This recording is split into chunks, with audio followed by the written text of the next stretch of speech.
ये है जनरल बख्शी, इसकी बहुत हटती है भाई, बहुत हटती है। इसकी पूरी वीडियो देखो यार, कमाल की है। नपुंसक बनाया गया है, नपुंसक। किसी को शक हो उसकी क्या मतलब है तो मैं I don't have to elaborate. We have been neutered by the threat कि पाकिस्तान के पास न्यूक्लियर हथियार हैं। आपका एक सिपाही सीमा के पार ऐसे पांव रखेगा, pop goes the वीजल, new Delhi में आप भाप में बन जाएंगे हम सारे। मैं सिर्फ याद दिलाना चाहता हूं कि 3 महीने कारगिल का युद्ध चला था। कोई मेरा भाई मुझे गिन के बता दे कितने बॉम्ब न्यूक्लियर हमारे सर पे गिरे थे। माफ कीजिए साहब, वो असली प्रॉब्लम नहीं थी। असली प्रॉब्लम थी, एक देश है जिसको कहते हैं यूनाइटेड स्टेट्स ऑफ अमेरिका। वो उस वक्त अफगानिस्तान में लड़ रहे थे। वो नहीं चाहते थे कि पाकिस्तान की सेना आपकी तरफ मुख करे। उनके हित सर्वोपरि हुए जी। और हमको एक आदेश दिया गया कि आप कुछ नहीं करेंगे, और हमने 26/11 के बाद ये किया। किसी को कोई शक है इसमें? अभी तक तो नहीं। तो अभी आपको दूसरा डिमार्च मिल गया है जी। ट्वीट कर दिया डोनाल्ड ट्रंप साहब ने कि हम बातचीत कर रहे हैं, पाकिस्तान हमको तालिबान से बातचीत करवा रहा है, हमें पाकिस्तान की जरूरत है। भारत के ब्राउन एस लोग मरे तो मरे, श्वेत लोग तो नहीं मरे ना साहब। तो क्या करना चाहिए बख्शी साहब? क्या आपके हिसाब से क्या एक स्वाभिमान देश को क्या करना चाहिए? अपने स्वाभिमान की रक्षा करनी चाहिए। क्या करना चाहिए? आप युद्ध में हैं, आप युद्ध में हैं, आपको कोई शक है? अच्छा, अगर आपको शक है तो मैं बता दूं आपको, अगर आपको अभी भी शक है तो मैं बता दूं कि जो पाकिस्तान के फॉरेन मिनिस्टर हैं जिन्होंने कल वापस किया है विंग कमांडर अभिनंदन को, वो किस रूप में वापस किया है? Prisoner of war. Get that right? उनकी तरफ से वॉर है, हमारी तरफ से साहब एक ये कबूतर उड़ाने वाला, नोबेल पीस प्राइज को लार टपकाने वाला एक तबका है। वो कह रहा साहब हाँ ठीक है, अब बड़ी मुश्किल से फौज को इजाजत मिल गई, मोदी जी ने इजाजत दे दी, चलो साहब पार स्ट्राइक करो। लेकिन साहब केवल टेरर टारगेट्स पे स्ट्राइक होगा। हाँ, पाकिस्तान की फौज हमने देखिए बिल्कुल सही काम किया। जस्ट वॉर थ्योरी सेज कि साहब your response should be proportionate जी, जस्ट एंड प्रोपोर्शनेट। ठीक है साहब?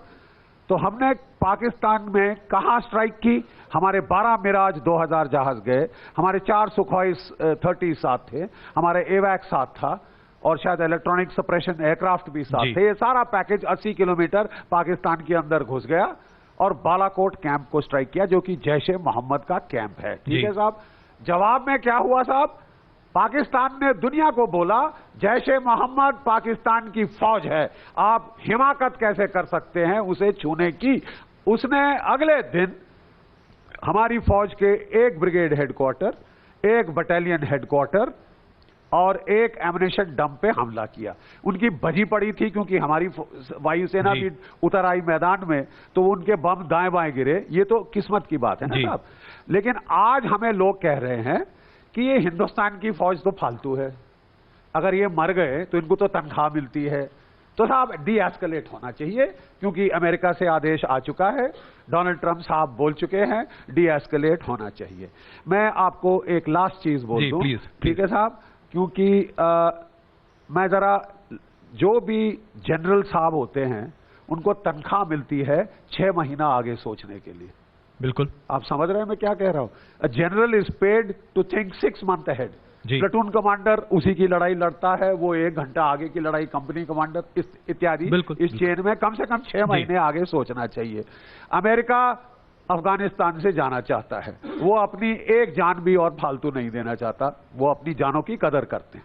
ये भारतवर्ष है जिसमें 80,046, आज 2 और गए, 4 और गए ना, 46 4 50, 80,050 भारतीय लाशें सन 2008 से गिर चुकी हैं। अगर आप आंकड़े देखना चाहते हैं तो counter terrorism, south Asia counter terrorism के पोर्टल आप देखिए, 80,000 भारतीय मर गए हैं साहब। ये एकमात्र देश है जिसमें कबूतर ब्रिगेड को तो ऐसा ठेंगे का फर्क नहीं पड़ता, क्योंकि साहब वो तो ऐसे होटलों में रहते हैं, मरते बाहर गरीब इंसान हैं। चावड़ी बाजार में बेचारे जो सब्जी बेच रहे होते हैं मर जाते हैं, वो जुलू कैटेगरी में नहीं है। तो वो तो साहब नाली के कीड़े हैं, वो गली के कुत्ते हैं, क्या फर्क पड़ता है? मरते जाने दो। और अरे साहब ये 30 साल से चला आ रहा है। ये पुलवामा की बात नहीं है, पुलवामा की बात नहीं है। और मैं सिर्फ ये कह रहा हूं, क्या भारतीय खून इतना सस्ता है? Come on tell me you bloody peaceniks. भारतीय खून इतना सस्ता है? कबूतर उड़ाने वालों, मर जाओ चुल्लू भर पानी में डूब के। We are not prepared to die. Lieutenant general Gurmeet Singh ji, और मैं लास्ट चीज कह दूं जी, नहीं हम आएंगे आपके पास जी। देश सर्वोपरि है जी। मोदी साहब के कंधों पर इस वक्त बहुत भारी बोझ है। मैं जानता हूं पूरी दुनिया शामिल यूनाइटेड स्टेट्स ऑफ अमेरिका का दबाव है कि वो साहब अमेरिकी राष्ट्रहित नहीं चाहते कि यहां कोई युद्ध आगे बढ़े। लेकिन आपके हिसाब से हमारे होना राष्ट्रहित चाहिए। क्या चाहते हैं जरा दुनिया से पूछिए। हमारे जो विंग कमांडर अभिनंदन को, विंग कमांडर अभिनंदन जब जहाज से उतरे, मैं टीवी पे बड़े ध्यान से देख रहा था। I found his walk wooden. He was walking in a wooden fashion. He was not very aware of his surroundings. क्यों लेट हुआ कल इतना ज्यादा?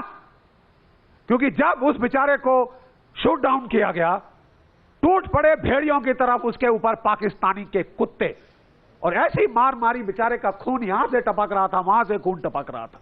फिर भी जब उसको पाकिस्तान आर्मी हेडक्वार्टर में लाया गया, वीडियो के नीचे उसको बोला गया तुम यहां क्या करने आए थे? उसने बोला जनीवा कन्वेंशन के मुताबिक आप केवल मेरा नाम, नंबर और रैंक मुझसे पूछ सकते हैं, दैट्स ऑल। जी बिल्कुल, उसने वही बताया। कल रात को एक वीडियो आपने देखा है जी, क्योंकि पता चला कि साहब पूरे देश में विंग कमांडर अभिनंदन एक हीरो है, तो इन्होंने कहा हिंदुस्तान की नाक रगड़ो।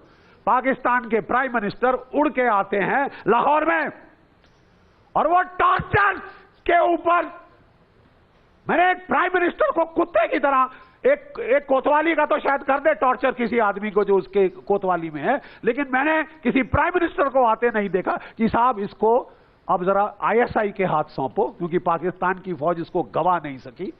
देखिए साहब, साइको एक्टिव सब्सटेंस आपको दिया जाए, ये भी सीख गए। हमको सबसे बड़ा डर था कि जो कैप्टन सौरभ कालिया के साथ हुआ था, जब उसकी लाश वापस आई थी, क्या आप जानते हैं कि उसकी लाश के ऊपर पूरे बदन पे सिगरेट के निशान थे जलने के, उसकी तमाम सारी हड्डियां तोड़ दी गई थी, उसके दोनों आंखें उसकी गालों पे लटकी थी।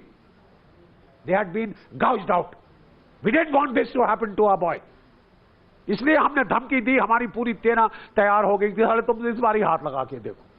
ठीक है साहब, तो वो हालत पतलून ढीली हो गई और उन्होंने छोड़ दिया कि हमारी डिप्लोमेसी की बड़ी भारी जीत है। बड़े साहब हमारे शहंशाह, फील्ड मार्शल, हमारी फॉरेन मिनिस्ट्री में, मैं बस खत्म करके मैं जा रहा हूं साहब, एक मिनट। जी जी, हाँ जी, मैं कह रहा हूं कि हमारे शहंशाह हैं हमारी फॉरेन मिनिस्ट्री में, जिन्होंने 30 साल हमको लड़ने नहीं दिया, 30 साल लड़ने नहीं दिया है।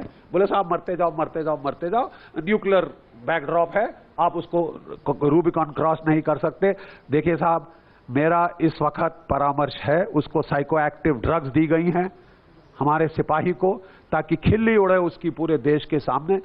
एक शरीफ फौजी जिसने एक घटिया MiG-21 40 साल पुराने से एक F-16 से लड़ गया और उसे मार गिराया, 4.5 जनरेशन फाइटर, उसको वो बदनाम करना चाहते हैं, उसको वो बदनाम करना चाहते हैं, और वो चाहते हैं कि साहब इसकी खिल्ली उड़े, इसके देश की खिल्ली उड़े, हम सब की खिल्ली उड़े। इसके लिए सुपरवाइज करते हैं उसका जो है बड़ा sophisticated torture. Psycho active substances have been injected into wing commander अभिनंदन।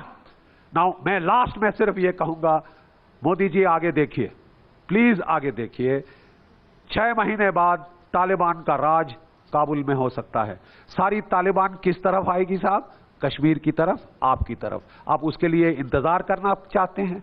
आप अभी हुर्रा बोल के खत्म करना चाहते हैं, फिर गले लगना चाहते हैं? नहीं साहब, हम नहीं लगना चाहते, हम नहीं लगना चाहते। और इस समय ऐसा है कि भारत की जनता बड़ी ताकतवर है, तो हम युद्ध के लिए, आपके हिसाब से हम युद्ध के लिए तैयार हैं बख्शी साहब? बड़ी ताकतवर है, आपके हिसाब से हम युद्ध के लिए तैयार। लास्ट में जस्ट लास्ट 2 वर्ड्स, मैं एक पुराने भूतपूर्व सैनिक की हैसियत से, मेरी बड़ी छोटी हैसियत है, मैं 2 स्टार जनरल हूं, ये सब 3 स्टार। ठीक है साहब जी। मैं बड़े छोटे सिपाही की हैसियत से मेरा परामर्श ये है, Modi ji, this is not the time to deescalate. जो आपने बड़ा हिम्मत वाला काम शुरू किया,